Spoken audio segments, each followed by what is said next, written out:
Nós lemos: como livres e não tendo a liberdade por cobertura da malícia, mas como servos de Deus. Então, assim, tá certo? Diante da hostilidade, apresentar paciência e amor à justiça. Está em 3, de 8 a 17, que eu não vou ler. Paciência, irmão. Paciência nesse mundo que persegue, paciência nesse mundo que nos prova, mas também a demonstração do amor à justiça. Então, aí onde vem um grande questionamento, porque se eu sou cristão e conheço aquilo que Deus quer para a minha vida, e conheço aquilo que Deus quer para a vida do mundo, e conheço o meu dever de pregar o Evangelho, conheço o meu dever de dar testemunho, inclui nesse testemunho o amor ao padrão de Deus revelado, o amor à justiça.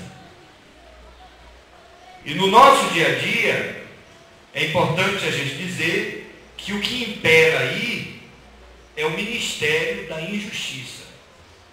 Essa justiça que é pregada pelo mundo é uma justiça conveniente, é uma justiça que relativiza o pecado, é uma justiça que beneficia determinados grupos. Por exemplo, lá no Congresso Nacional, são ímpios que decidem como vão dividir o dinheiro do país, que é o meu dinheiro e teu dinheiro, que é dos impostos. São eles que aprovam leis, inclusive leis injustas, tá certo? Que mantêm o rico sempre rico e o pobre sempre pobre. E isso é uma injustiça sobre todos. E nós não nos pronunciamos com respeito a isso. Porque no dia que a gente começar a reclamar do governo, ou do sistema que está sobre nós, né, das injustiças que ele pratica, inclusive na Constituição, em leis, injustiça contra o pobre, contra as minorias, contra a família. No dia que a igreja cumprir o seu papel de amor à injustiça, ela vai sofrer perseguições.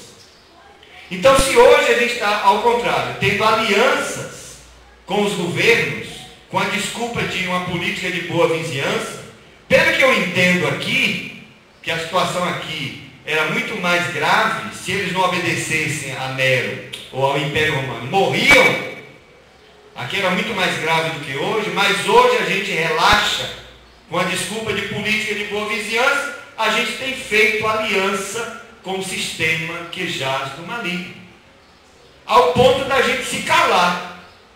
Mas eu quero dizer para os irmãos que essa mística da vida de Deus em minha vida e da sua vida, né? Você tem vida e eu tenho vida porque Jesus ressuscitou. E ele passou essa vida, o poder da sua ressurreição, para mim, que está na pessoa do Santo Espírito de Deus, que está dentro de mim e dentro de você.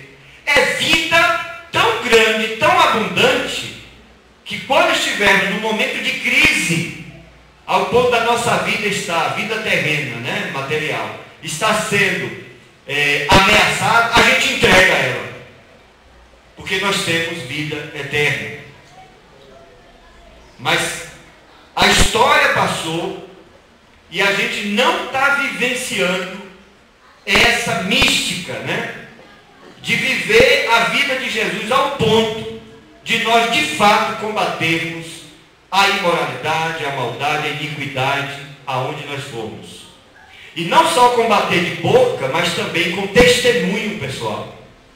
A impressão que eu tenho é que a igreja evangélica ela está desautorizada no Brasil para fazer isso. Nós perdemos a autoridade de sermos arautos, né, do Senhor. Um arauto do Senhor é aquele que fala e reivindica a santidade de Deus. E por que a igreja evangélica não torna o governo, não estou falando do partido que está aí não, para mim todos eles são iguais. Por que os governos não tremem diante da igreja evangélica? Irmãos? Por que eles não nos consultam para ter conselho nosso de como governar melhor? Eu não estou falando dos políticos crentes, não. Estou falando de igreja. Por que isso não está acontecendo? Porque nós estamos desautorizados. Como assim desautorizado, irmão Deus? Porque eu acho que não estamos vivendo essa coisa do amor à justiça e estamos, coletivamente falando, em pecado. Não! O pecado é da igreja fulana, o escândalo foi lá. Não, irmão. Quando acontece o escândalo na igreja batista, é para todos nós. Quando acontece um escândalo, sei lá, na igreja universal, que reivindica ser cristã, envolve a todos nós, envolve a fé cristã. Não adianta eu lavar as mãos e dizer que eu não tenho nada a ver com isso, que as pessoas vão cobrar de nós. Ainda que eu não tenha praticado o pecado que é praticado lá, ele é coletivo, é da comunidade cristã. E todos nós respondemos e sofremos as consequências disso. E Pedro diz, olha, não sofra perseguição porque você roubou. Não sofra perseguição porque você foi desonesto. Mas sofra perseguição porque você está reivindicando a verdade de Deus, a santidade de Deus, nesse mundo que é podre. E me parece que isso não está acontecendo. Pelo menos na minha vida, não. Eu não estou sendo crucificado. Até a maçonaria me convida para eu fazer parte da maçonaria, por entender que eu sou assim, sou assado. E eu não respondo os e-mails dele. Mas eu sempre recebo convite. Mas vamos voltar aqui à questão. As perseguições e sofrimentos dos cristãos eram conhecidas, mas estavam sob o controle de Deus. Né? 2:20, olha o que é que Pedro diz, 2:20. Porque que glória será essa, se pecando sois esbofeteados e sofreis? Mas, se fazendo bem, sois afligidos e o sofreis. Não. Mas, se fazendo bem, sois afligidos e sofreis, isto é agradável a Deus. Em outras palavras, ele está dizendo, irmão, se você sofre por causa da causa de Cristo, Deus se agrada disso. Isso significa que ele tem controle sobre isso. E tem irmãos que ficam questionando, Senhor, eu estou todo certo. Por que isso aconteceu na minha vida? Vai conversar com Jó. Glórias a Deus. E uma vez uma irmã falou para um amigo meu que recebeu uma grande bênção. Olha a justiça nossa. Né? Que bênção foi, irmão? Não, irmão, eu tinha um bocado de multa de trânsito. E um irmão que trabalha no Detran entrou no sistema e retirou todas as minhas multas. Que bênção, né, irmão? Eu digo, irmão, isso é maldição. Que senso de justiça você tem. Como é que nós vamos ser perseguidos por um mundo que está podre, quando nós usamos as armas e praticamos exatamente o que eles fazem? Mas, infelizmente, nós estamos caminhando para esse caminho, irmão. Individualmente e, em muitos casos, institucionalmente. Institucionalmente está acontecendo também. E a gente dizendo que está fazendo o Evangelho de Cristo.